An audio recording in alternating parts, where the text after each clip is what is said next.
أعوذ بالله من الشيطان الرجيم.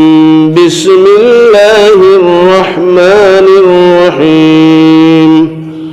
ود كثير من أهل الكتاب لو يردونكم من بعد إيمانكم كفارا حسدا من بأنفسهم من بعد ما تبين لهم الحق فاعفوا واصفحوا حتى يأتي الله بأمره إن الله على كل شيء قدير.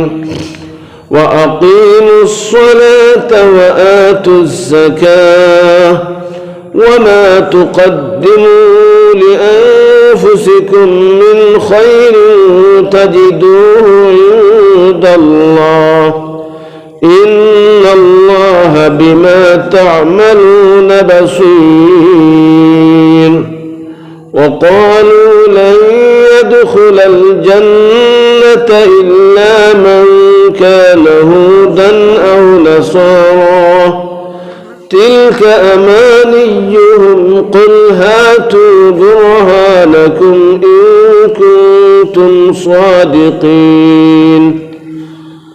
بلى من أسلم وجهه لله وهو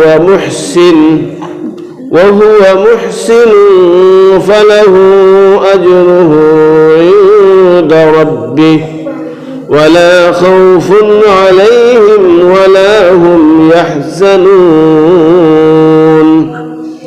وقالت اليهود ليست النصارى على شيء وقالت النصارى ليست اليهود على شيء وهم يتلون الكتاب كذلك قال الذين لا يعلمون مثل قولهم فالله يحكم بينهم يوم القيامة